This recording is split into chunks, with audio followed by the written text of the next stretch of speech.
ಎಲ್ಲರಿಗೆ ನನ್ನ ನಮಸ್ತೆ. ಶ್ರೀ ಪರಂಜ್ಯೋತಿ ಅಮ್ಮ ಭಗವಾನ್ ಶರಣಂ. ಈ ಆನಂದವರದ 3ನೇ ದಿನಕ್ಕೆ ನಿಮ್ಮೆಲ್ಲರಿಗೆ ಸ್ವಾಗತ. ಈ ವಿಶೇಷವಾದಂತಹ ಪ್ರಕ್ರಿಯೆಯನ್ನು ಪ್ರಾರಂಭಿಸೋ ಮೊದಲು ನಾವು ಶ್ರೀ ಪರಂಜ್ಯೋತಿಯ ಚೈತನ್ಯವನ್ನು ಆವಾಹನೆಯನ್ನು ಮಾಡೋಣ. ಈಗ 3 ಸಾರಿ ಶ್ರೀ ಪರಂಜ್ಯೋತಿ ಮೂಲ ಮಂತ್ರವನ್ನು ಜಪಿಸುತ್ತಾ ಪ್ರಾರಂಭಿಸೋಣ. ನಿಮ್ಮ 2 ಕೈಗಳನ್ನ ನಿಮ್ಮ ಹೃದಯದ ಹತ್ತಿರ ಜೋಡಿಸಿಟ್ಕೊಂಡು ಈಗ ನಮ್ಮೊಂದಿಗೆ ಈ ಪರಂಜ್ಯೋತಿ ಮೂಲ ಮಂತ್ರವನ್ನು ಜಪಿಸಿ.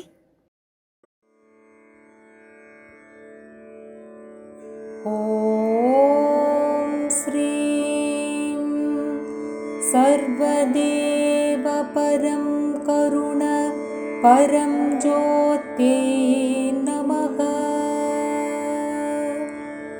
ಓಂ ಶ್ರೀಂ ಸರ್ವದೇವ ಪರಂ ಕರುಣ ಪರಂ ಜ್ಯೋತಿ ನಮಃ. ಓಂ ಶ್ರೀಂ ಸರ್ವದೇವ ಪರಂ ಕರುಣ ಪರಂ ಜ್ಯೋತಿ ನಮಃ.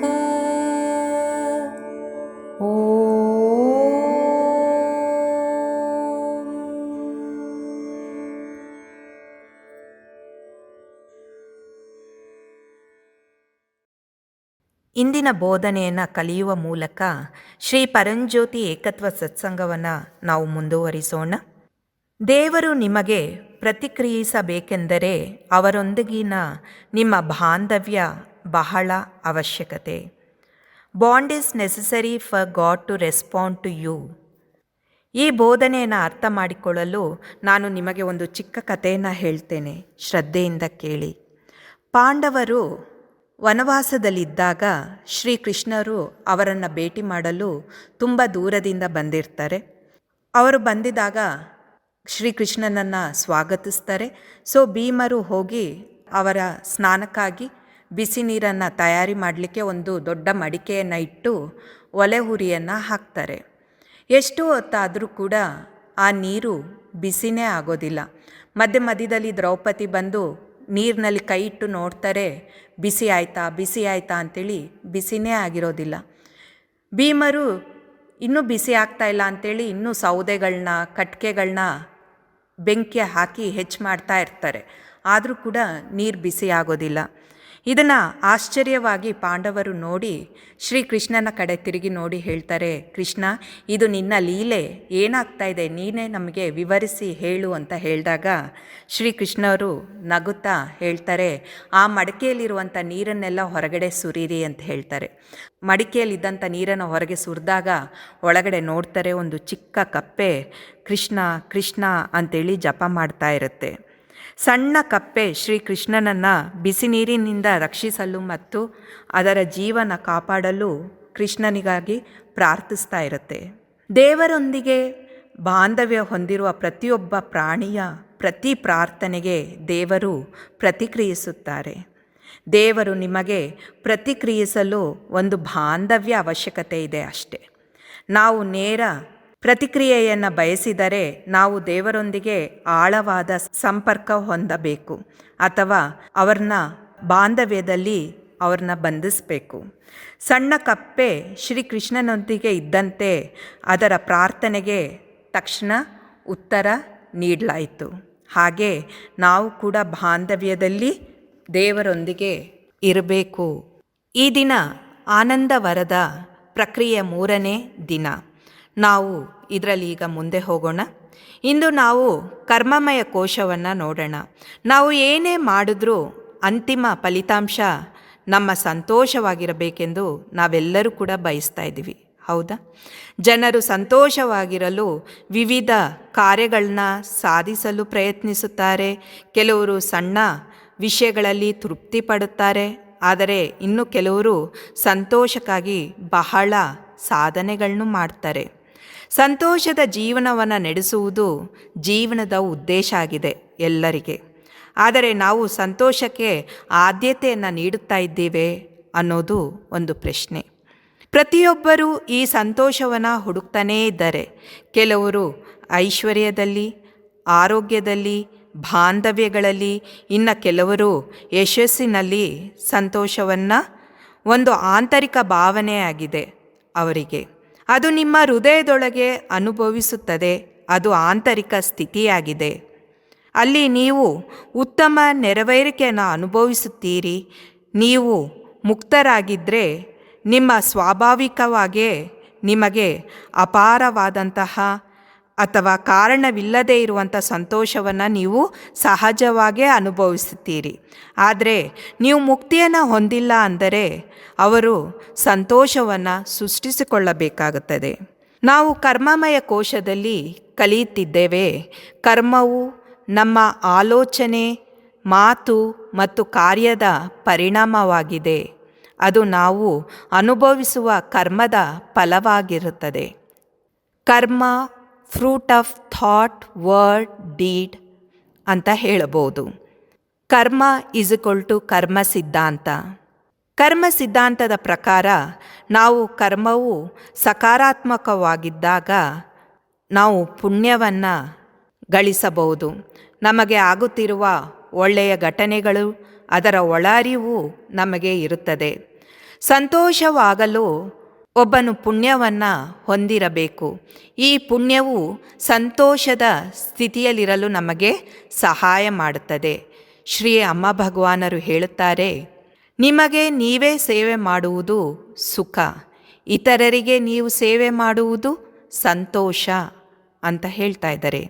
ಈ ಜೀವನದಲ್ಲಿ ನಮಗೆ ಪ್ರತಿಯೊಂದು ಸೌಕರ್ಯವನ್ನು ಒದಗಿಸಲು ಇಂದಿನ ಜಗತ್ತಿನಲ್ಲಿ ನಾವು ಎಲ್ಲ ರೀತಿಯ ಅತ್ಯಾಧುನಿಕ ಸುಧಾರಿತ ತಂತ್ರಜ್ಞಾನವನ್ನು ಹೊಂದಿದ್ದೇವೆ.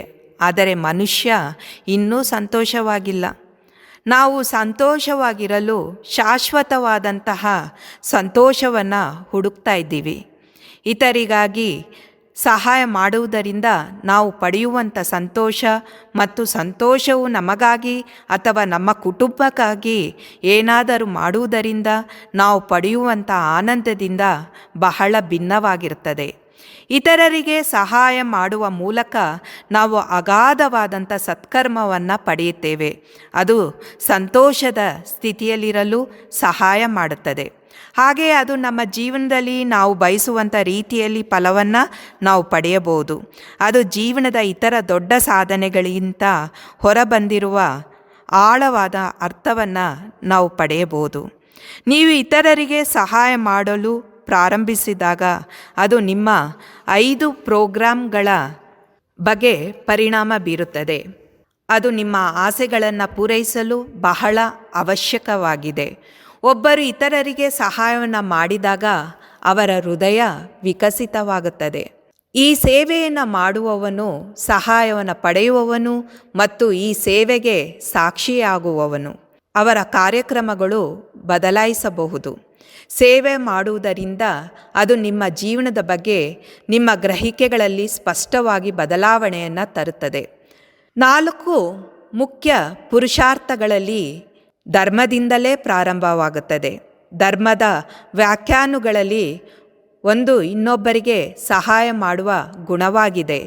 ಇತರರಿಗೆ ಸೇವೆ ಸಲ್ಲಿಸುವ ಮೂಲಕ ಆನಂದವನ್ನು ಸುಲಭವಾಗಿ ನಾವು ಸಂಪಾದನೆ ಮಾಡಬಹುದು. Those who give shall receive is a karmic principle. ಕೊಡುವವರು ಕರ್ಮತತ್ವವಾಗಿದೆ. ಆದ್ದರಿಂದ ನೀವು ಮಾಡುವ ಯಾವುದೇ ಸೇವೆಯೂ ನಿಮ್ಮ ಬಳಿಗೆ ಹೆಚ್ಚಾಗಿ ಬಂದು ಸೇರುತ್ತದೆ. ಅದನ್ನು ಅರ್ಥ ಮಾಡಿಕೊಳ್ಳುವನು ಜೀವನದಲ್ಲಿ ಬಹಳ ಮುಂದೆವರಿಯುತ್ತಾರೆ. ಈಗ ನಾನು ನಿಮಗೆ ಕೆಲವು ಉದಾಹರಣೆಗಳನ್ನ ನೀಡುತ್ತೇನೆ. ಅಂದರೆ ಕೆಲವು ಅನುಭವವನ್ನು ಹೇಳ್ತೇನೆ, ಕೇಳಿ. ಕೆಲವು ದಿನಗಳ ಹಿಂದೆ ಒಬ್ಬರು ವ್ಯಕ್ತಿಯವರು ಅವರ ಅನುಭವವನ್ನು ಹಂಚಿಕೊಳ್ತಾ ಇದ್ರು. ಏಕತ್ವ ಸತ್ಸಂಗಗಳು ನಮಗೆ ತುಂಬ ಜ್ಞಾನವನ್ನು ನೀಡ್ತಾ ಇದೆ. ಇದು ಮಕ್ಕಳನ್ನು ಸಹ ಸಾಕಷ್ಟು ಕಲಿಯುವಂತೆ ಮಾಡ್ತಾ ಇದೆ ಅಂತ ಹೇಳಿದ್ರು. ಅವರ ಕಾಲೋನಿಯಲ್ಲಿ ಒಬ್ಬಳು ವಯಸ್ಸಾದಂತಹ ಮುದುಕಿಯಾದಂತಹ ಭಿಕ್ಷುಕಿ ಆಹಾರವನ್ನು ತಿಂತಾ ಇದ್ರು. ಅವರ ಆಹಾರವನ್ನು ಸ್ವೀಕರಿಸುವಾಗ ಏನಾಯಿತು ಅಂದರೆ ಅವರಿಗೆ ಮಧ್ಯದಲ್ಲಿ ನೀರಿನ ಅವಶ್ಯಕತೆ ಬಿತ್ತು. ಅವರು ತುಂಬ ಕಷ್ಟಪಟ್ಟರು. ಅಲ್ಲಿ ಹೋದಂತಹ ದಾರಿಲಿ ಯಾರ್ಯಾರು ಹೋಗ್ತಾ ಇದ್ದಾರೋ ಅವರೆಲ್ಲರ ಹತ್ರ ನೀರು ಬೇಕು ಅಂತ ಕೇಳ್ತಾಯಿದ್ರು. ಆದರೆ ಯಾರೂ ಕೂಡ ಅವ್ರನ್ನ ನೋಡ್ದೇ ಹಾಗೆ ಹೊರಟೋಗ್ತಾಯಿದ್ರು. ಇದನ್ನು 11 ವರ್ಷದ ಒಬ್ಬ ಬಾಲಕ ಇದನ್ನು ಹಾಗೇ ನೋಡ್ದ. ತಕ್ಷಣ ಮನೆ ಒಳಗಡೆ ಹೋಗಿ ಒಂದು ಬಾಟ್ಲಿನಲ್ಲಿ ನೀರನ್ನು ತಗೊಂಬಂದು ಆ ಮುದುಕಿ ಭಿಕ್ಷುಕಿಗೆ ಕೊಟ್ಟರು. ಆಕೆ ನೀರನ್ನು ಕುಡಿದು ಸಂತೋಷದಿಂದ ಆ ಹುಡುಗನನ್ನು ದೀರ್ಘಾಯುಷ್ಯವಾಗಿರು ಅಂತೇಳಿ ಆಶೀರ್ವದಿಸಿದ್ರು.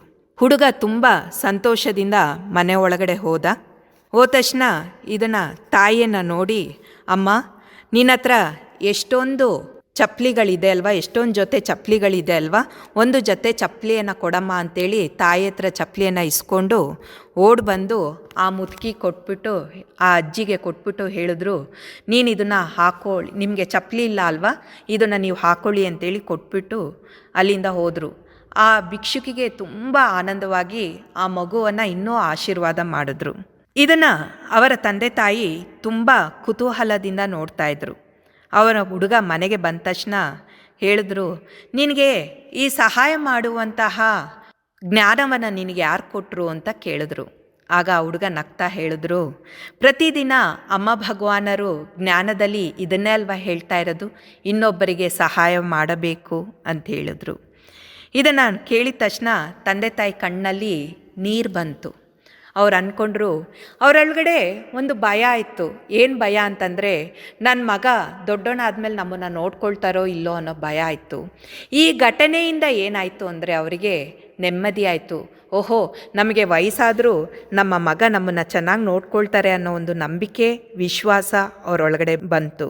ಯಾವಾಗ ನಾವು ಮಕ್ಕಳನ್ನು ಇನ್ನೊಬ್ಬರಿಗೆ ಸಹಾಯ ಮಾಡಲು ನಾವು ಪ್ರೋತ್ಸಾಹಿಸ್ತೀವೋ ಆವಾಗ ಅವರ ಮುಂದಿನ ಭವಿಷ್ಯದಲ್ಲಿ ವೃದ್ಧಾಶ್ರಮಗಳು ಇರೋದಿಲ್ಲ. ಇನ್ನೊಬ್ಬರ ಅನುಭವವನ್ನು ನಾವು ನೋಡಿದ್ರೆ, ಇವರಿಗೆ ಒಬ್ಬ ಮಗ ಇದ್ದಾನೆ. ಮಗ ಓದ್ತಾನೇ ಇಲ್ಲ.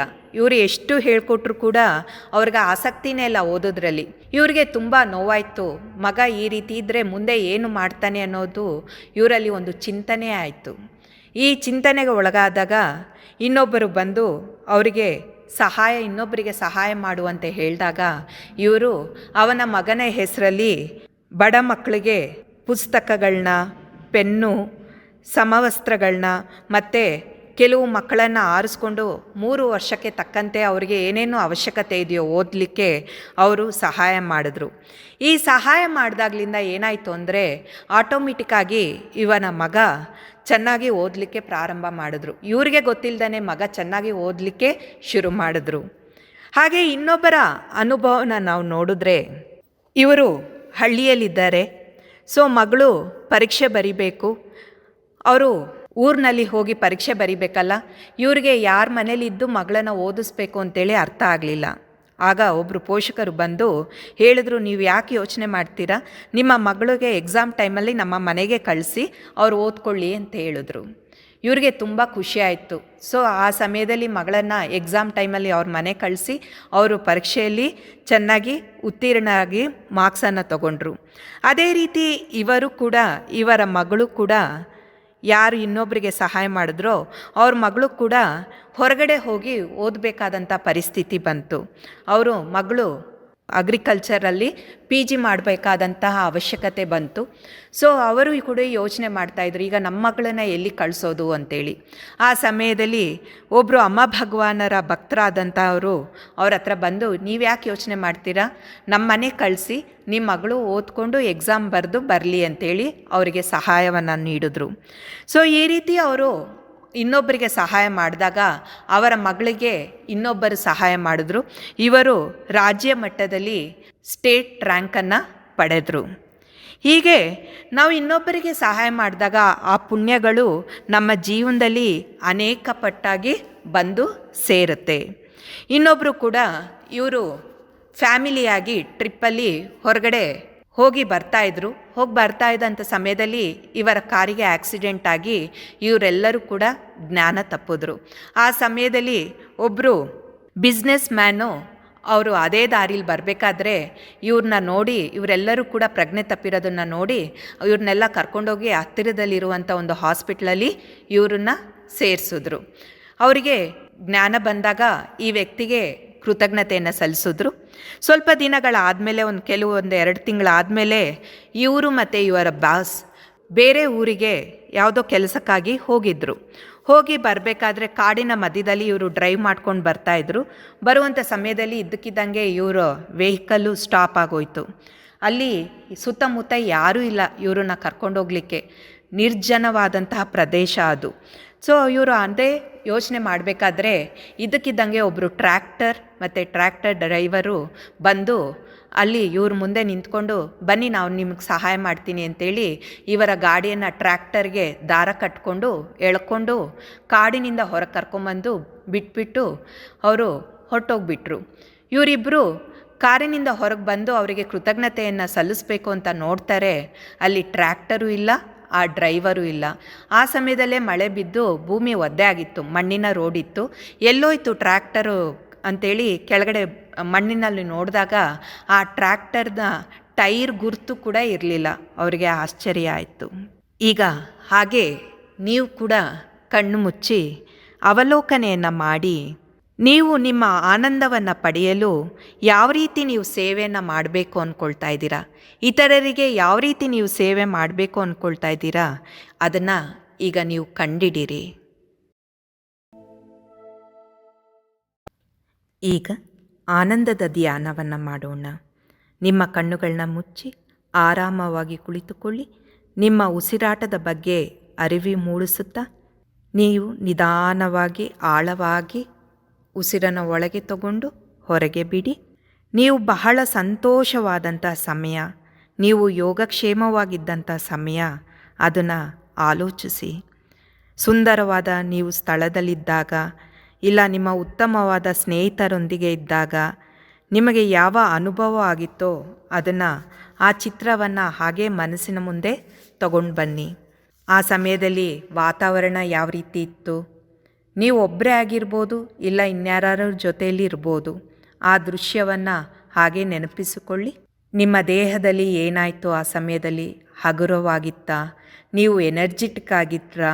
ನಿಮ್ಮ ಮನಸ್ಸಿನಲ್ಲಿ ಯಾವ ರೀತಿ ಸಂತೋಷ ತುಂಬಿತ್ತು? ನಿಮ್ಮ ದೇಹದಲ್ಲಿ ಏನೇನು ಸಂವೇದನೆಗಳು ನಡೀತಾ ಇತ್ತು? ನಿಮ್ಮ ಮನಸ್ಸಿನಲ್ಲಿ ನಿಮ್ಮ ಮನಸ್ಥಿತಿಯನ್ನು ಯಾವ ರೀತಿ ಇತ್ತು ಅದನ್ನು ಹಾಗೇ ನೆನೆಸಿಕೊಳ್ಳಿ. ಅದನ್ನೆಲ್ಲ ನಿಮ್ಮ ಕಣ್ಣಿನ ಮುಂದೆ ತಗೊಂಡು ಬಂದು ಆ ಅನುಭವವನ್ನು ಹಾಗೇ ಈಗ ಅನುಭವಿಸಿ.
ಜೈ ಬೋಲೋ ಆನಂದ ಪ್ರದಾತ ಪರಂಜ್ಯೋತಿ ಅಮ್ಮ ಭಗವಾನ್ ಕಿ ಜೈ. ಈಗ ಸ್ಕ್ರೀನಲ್ಲಿರುವಂತಹ ಬ್ರೇಕ್ ಥ್ರೂ ಸ್ಥಿತಿಯಲ್ಲಿರುವಂಥ ವ್ಯಕ್ತಿಯನ್ನು ನೋಡಿ, ನೀವು ಸಂತೋಷವಾಗಿರಲು, ನೀವು ಬಯಸಿದ್ದನ್ನು ಸಾಧಿಸಲು ಈ ಬ್ರೇಕ್ ಥ್ರೂ ಸ್ಥಿತಿಯಲ್ಲಿರಬೇಕು. ಅದಕ್ಕಾಗಿ ನೀವು ಪ್ರತಿದಿನ ಈ ಬ್ರೇಕ್ ಥ್ರೂ ಭಂಗಿಯನ್ನು ಅಭ್ಯಾಸ ಮಾಡಬೇಕು. ನೀವು ಏನಾದರೂ ಮಾಡಲು ಬಯಸಿದಾಗ ಅದೇ ಟೆಕ್ನಿಕಲಾಗಿ ಇದನ್ನು ಬೆಳೆಸಿಕೊಂಡು ನೀವು ಬ್ರೇಕ್ ಥ್ರೂಗೆ ಹೋದರೆ, ಅದನ್ನು ನೀವು ಆ್ಯಕ್ಷನ್ ಮೋಡ್ಗೆ ಹೋದಾಗ ಏನಾಗುತ್ತೆ, ದೇಹವನ್ನು ಸರಿಹೊಂದಿಸುವ ಮೂಲಕ ಮತ್ತು ಆಂತರಿಕವಾಗಿ ಬಾಹ್ಯವಾಗಿ ಯಾವುದೇ ಒಂದು ಮಹತ್ವದ ಭಂಗಿಗೆ ಹೋಗಿ ನೀವು ಜೈ ಬೋಲೋ ಪರಂಜ್ಯೋತಿ ಕಿ ಜೈ, ಜೈ ಬೋಲೋ ಅನುಗ್ರಹ ಪ್ರದಾತ ಪರಂಜ್ಯೋತಿ ಕಿ ಜೈ ಅಂತೇಳಿ ಈ ಸಾಧನೆಯನ್ನು ಮಾಡಿದಾಗ ನೀವು ಜೀವನದಲ್ಲಿ ಬೆಳವಣಿಗೆಯನ್ನು ಹೊಂದಬಹುದು. ಈಗ ಹಾಗೆ ನಿಮ್ಮ ಜಾಗದಲ್ಲಿ ಎಲ್ಲರೂ ಎದ್ದು ನಿಂತ್ಕೊಳ್ಳಿ. ಈಗ ನಾವೆಲ್ಲರೂ ಸೇರಿ ನೃತ್ಯ ಧ್ಯಾನವನ್ನು ಮಾಡೋಣ.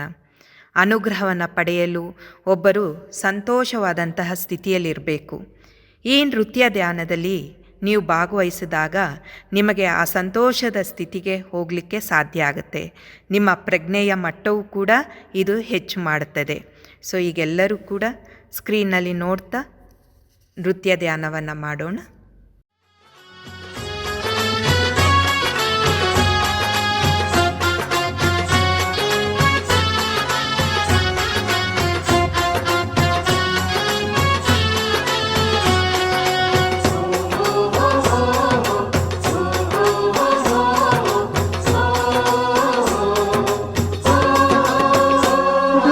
ढोल बजाए, ढोली ढोल बजाए, ढोली ढोल बजाए, ढोली ढोल बजाए, ढोली ढोल बजाए, ढोली ढोल बजाए, ढोली ढोल बजाए, ढोली ढोल बजाए.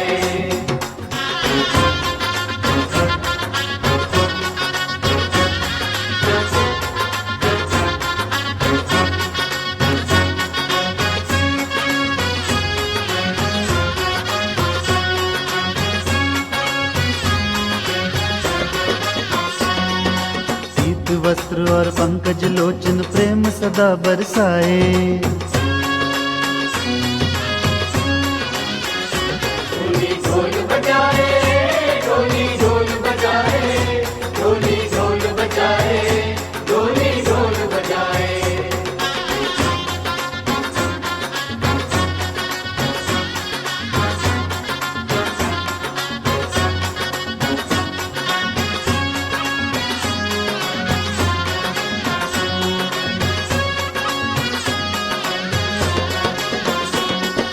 भक्ति का सौंदर्य चुरा अम्मा का रूप बनाया,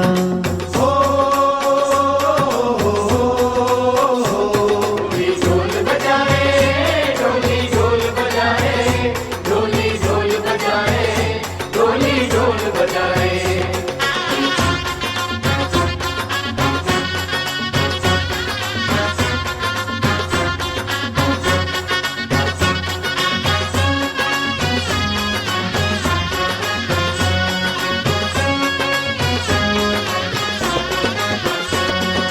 कान्हा ने बांसुरिया पकड़ी शिव डमरू ले आए,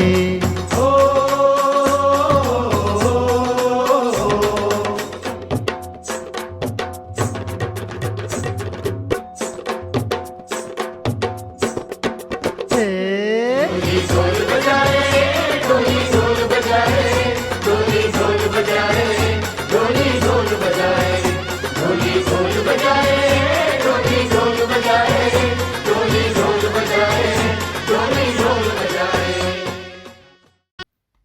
ಶ್ರೀ ಪರಂಜ್ಯೋತಿ ಅಮ್ಮ ಭಗವಾನರಿಗೆ ಕೃತಜ್ಞತೆಯನ್ನು ಸಲ್ಲಿಸುತ್ತಾ ನಿಮ್ಮ ಜಾಗದಲ್ಲೇ ಹಾಗೆ ಕುಳಿತುಕೊಳ್ಳಿ. ಈಗ ನಾವು ಬಹಳ ಮುಖ್ಯವಾದ ಪ್ರಕ್ರಿಯೆಗೆ ಹೋಗ್ತಾ ಇದ್ದೀವಿ. ನೀವೆಲ್ಲರೂ ಕೂಡ ಚಾಪೆ, ಕಣ್ಣಿಗೆ ಬಟ್ಟೆ ಕಟ್ಕೊಳ್ಳಿಕ್ಕೆ ಬ್ಲೈಂಡರ್ ಇದನ್ನೆಲ್ಲ ನಿಮ್ಮ ಪಕ್ಕದಲ್ಲೇ ಇಟ್ಕೊಳ್ಳಿ.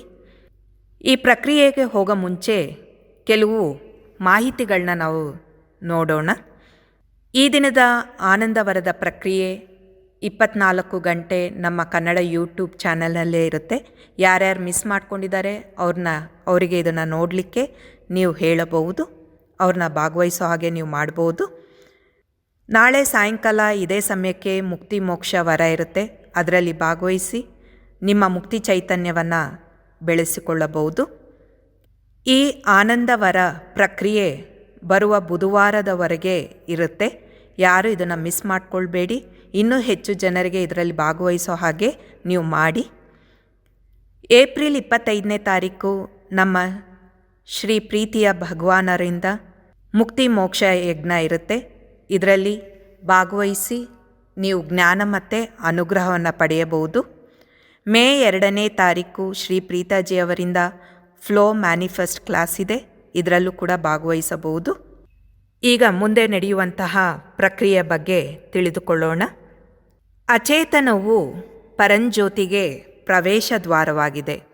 ನಾವು ಪರಮ ಚೈತನ್ಯವನ್ನು ಪಡೆಯಬೇಕೆಂದರೆ ಪರಮಜ್ಯೋತಿಯ ಸಹಾಯದಿಂದ ಪಡೆಯಬೇಕು. ನಮ್ಮ ಅಚೇತನದೊಂದಿಗೆ ನಾವು ಸಂಪರ್ಕ ಹೊಂದಬೇಕು. ಅದಕ್ಕಾಗಿ ನಾವು ವಿಶ್ರಾಂತಿಯನ್ನು ಪಡಿಬೇಕು. ನಾವು ವಿಶ್ರಾಂತಿ ಪಡೆದಾಗ ನಮ್ಮ ಅಚೇತನದೊಂದಿಗೆ ನಾವು ಸಂಪರ್ಕದಲ್ಲಿರ್ತೀವಿ. ನಾವು ಪರಂಜ್ಯೋತಿಯನ್ನು ಸಂಪರ್ಕಿಸಬಹುದು. ಮೊದಲು ನೀವು ಮಲಗಬೇಕು. ನಿಮ್ಮ ಕಣ್ಣಿಗೆ ಬಟ್ಟೆಯನ್ನು ಕಟ್ಕೊಳ್ಬೇಕು. ಅಗತ್ಯವಿದ್ದರೆ ಮಾತ್ರ ನೀವು ಮಧ್ಯದಲ್ಲಿ ಎದ್ದೇಳಬೇಕು, ಇಲ್ಲಾಂದರೆ ಎದ್ದೇಳಬಾರ್ದು.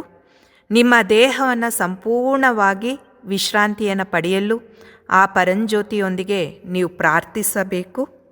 ದೇಹದ ಪ್ರತಿಯೊಂದು ಭಾಗವನ್ನು ವಿಶ್ರಾಂತಿಯನ್ನು ಮಾಡುವಂತಹ ಸೂಚನೆಯನ್ನು ನಾವು ಇಲ್ಲಿ ಹೇಳುವಾಗ ನೀವು ಅದರೊಂದಿಗೆ ಸಂಪೂರ್ಣವಾಗಿ ಸಹಕರಿಸಬೇಕು. ಸೊ ನೆನಪಿಡಿ, ನಿಮಗೆ ಒಳ್ಳೆಯ ಕರ್ಮ ಇದ್ರೇ ಆನಂದದ ಸ್ಥಿತಿಯನ್ನು ಪಡೀಲಿಕ್ಕೆ ಸಾಧ್ಯ. ನೀವು ಸಂತೋಷವಾದಂಥ ಜೀವನವನ್ನು ನಡೆಸಲಿಕ್ಕೆ ಸಾಧ್ಯ ಆಗುತ್ತೆ. ಅದು ಪಡಿಬೇಕು ಅಂದರೆ ನೀವು ಆನಂದವಾಗಿರಬೇಕು, ಪುಣ್ಯವನ್ನು ಸಂಪಾದನೆ ಮಾಡಬೇಕು. ಈ ಪುಣ್ಯವನ್ನು ಯಾವ ರೀತಿ ನಾವು ಪಡಿಬೇಕು ಅಂದರೆ, ಈ ಸತ್ಕರ್ಮವನ್ನು ಯಾವ ರೀತಿ ನಾವು ಪಡಿಬೇಕು ಅಂದರೆ, ನಿಮಗೆ ಆರೋಗ್ಯವನ್ನು ಬೇಕು ಅಂದರೆ ಇನ್ನೊಬ್ಬರ ಆರೋಗ್ಯಕ್ಕಾಗಿ ನೀವು ಸಹಾಯವನ್ನು ಮಾಡಬೇಕು.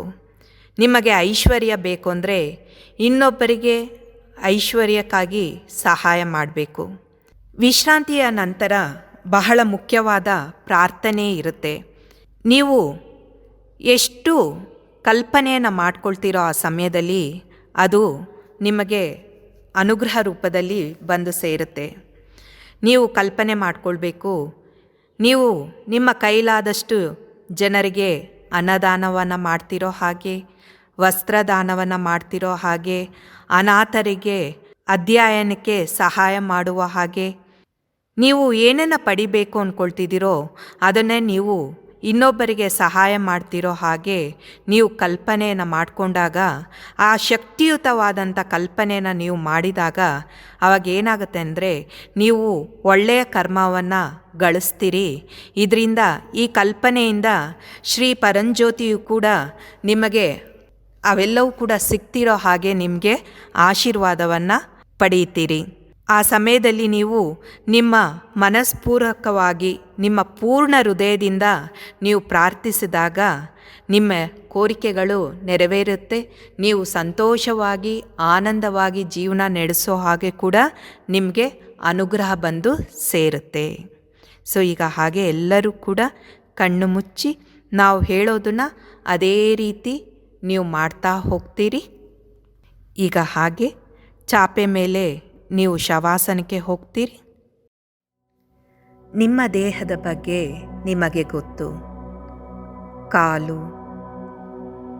ಕೆಳಗಿನ ಮತ್ತು ಮೇಲಿನ ಕಾಲುಗಳು, ಸೊಂಟ, ಕೆಳ ಮತ್ತು ಮೇಲಿನ ಬೆನ್ನು, ತೋಳುಗಳು, ಭುಜಗಳು, ಕುತ್ತಿಗೆ ಮತ್ತು ತಲೆ, ನಿಮ್ಮ ಮುಖ, ಇವೆಲ್ಲವನ್ನು ಈ ಕೆಳಗಿನ ವ್ಯಾಯಾಮಗಳೊಂದಿಗೆ ನಿಮ್ಮ ಗಮನವನ್ನು ನೀವು ಹರಿಸ್ತೀರ.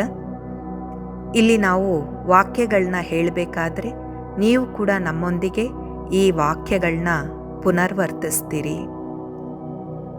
ಯಾವುದೇ ಬಾಹ್ಯ ಪ್ರಭಾವವು ನನ್ನನ್ನು ತೊಂದರೆಗೊಳಿಸುವುದಿಲ್ಲ. ನಾನು ಸಂಪೂರ್ಣವಾಗಿ ನನ್ನೊಂದಿಗೆ ಇದ್ದೇನೆ. ನಾನು ಸಂಪೂರ್ಣವಾಗಿ ನನ್ನೊಂದಿಗೆ ಇದ್ದೇನೆ.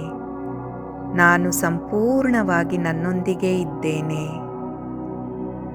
ನನ್ನ ಉಸಿರಾಟವು ಶಾಂತ ಮತ್ತು ನಿಯಮಿತವಾಗಿದೆ. ನನ್ನ ಉಸಿರಾಟವು ಶಾಂತಿಯಿಂದ ಮತ್ತು ನಿಯಮಿತವಾಗಿದೆ. ನನ್ನ ಉಸಿರಾಟವು ಶಾಂತಿ ಮತ್ತು ನಿಯಮಿತವಾಗಿದೆ. ನಾನು ಸಂಪೂರ್ಣವಾಗಿ ಶಾಂತವಾಗಿದ್ದೇನೆ. ನಾನು ಸಂಪೂರ್ಣವಾಗಿ ಶಾಂತವಾಗಿದ್ದೇನೆ. ನಾನು ಸಂಪೂರ್ಣವಾಗಿ ಶಾಂತವಾಗಿದ್ದೇನೆ. ನನ್ನ ಬಲಗೈ ತುಂಬ ಭಾರವಾಗಿದೆ. ನನ್ನ ಬಲಗೈ ತುಂಬ ಭಾರವಾಗಿದೆ. ನನ್ನ ಬಲಗೈ ತುಂಬ ಭಾರವಾಗಿದೆ. ನಾನು ಸಂಪೂರ್ಣವಾಗಿ ಶಾಂತವಾಗಿದ್ದೇನೆ. ನನ್ನ ಎಡಗೈ ತುಂಬ ಭಾರವಾಗಿದೆ. ನನ್ನ ಎಡಗೈ ತುಂಬ ಭಾರವಾಗಿದೆ. ನಾನು ಸಂಪೂರ್ಣವಾಗಿ ಶಾಂತ ಮತ್ತು ನಿರಾಳವಾಗಿದ್ದೇನೆ. ನನ್ನ ಬಲಕಾಲು ತುಂಬ ಭಾರವಾಗಿದೆ. ನನ್ನ ಬಲಕಾಲು ತುಂಬ ಭಾರವಾಗುತ್ತಿದೆ. ನನ್ನ ಬಲಕಾಲು ತುಂಬ ಭಾರವಾಗುತ್ತಿದೆ. ನಾನು ಸಂಪೂರ್ಣವಾಗಿ ಶಾಂತಿ ಮತ್ತು ನಿರಾಳವಾಗಿದ್ದೇನೆ. ನನ್ನ ಎಡಗಾಲು ತುಂಬ ಭಾರವಾಗುತ್ತಿದೆ. ನನ್ನ ಎಡಗಾಲು ತುಂಬ ಭಾರವಾಗುತ್ತಿದೆ. ನನ್ನ ಎಡಗಾಲು ತುಂಬ ಭಾರವಾಗುತ್ತಿದೆ. ನಾನು ಸಂಪೂರ್ಣವಾಗಿ ಶಾಂತಿ ಮತ್ತು ನಿರಾಳವಾಗಿದ್ದೇನೆ. ಶಾಂತಿ ಮತ್ತು ವಿಶ್ರಾಂತಿ ನನಗೆ ತುಂಬ ಒಳ್ಳೆಯದಾಗಿದೆ. ಈಗ ಹಾಗೆಯೇ ಕಲ್ಪನೆಯನ್ನು ಮಾಡಿಕೊಳ್ಳಿ. ನೀವು ಪುಣ್ಯವನ್ನು ಸಂಪಾದನೆ ಮಾಡ್ತಿರೋ ಹಾಗೆ, ಸೇವೆಯನ್ನು ಮಾಡಿ ಪುಣ್ಯ ಫಲ ಹೆಚ್ಚಾಗ್ತಿರೋ ಹಾಗೆ ಕಲ್ಪನೆಯನ್ನು ಮಾಡಿಕೊಳ್ತಾ ಪ್ರಾರ್ಥನೆಯನ್ನು ಮಾಡಿ. ಓಂ ಶ್ರೀಂ ಸರ್ವದೇವ ಪರಂ ಕರುಣ ಪರಂ ಜ್ಯೋತಿ ನಮಃ. ಓಂ ಶ್ರೀಂ ಸರ್ವದೇವ ಪರಂ ಕರುಣ ಪರಂ ಜ್ಯೋತಿ ನಮಃ. ಓಂ ಶ್ರೀಂ ಸರ್ವದೇವ ಪರಂ ಕರುಣ ಪರಂ ಜ್ಯೋತಿ ನಮಃ.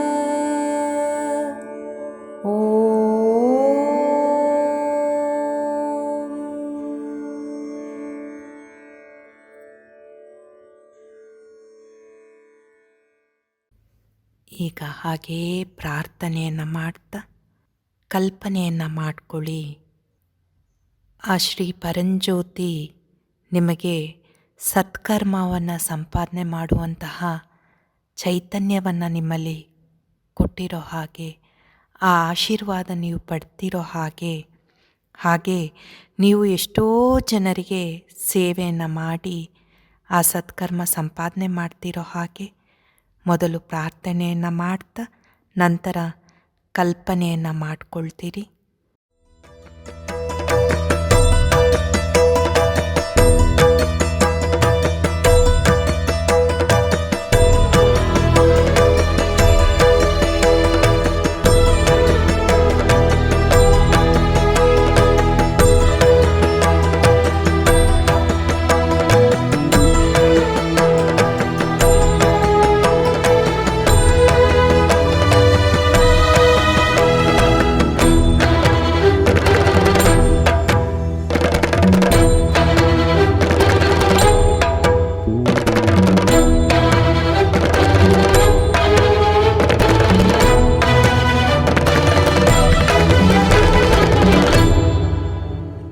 नमस्ते शरण्ये शिवे शानुकंपे, नमस्ते जगद्व्यापिके विश्वरूपे,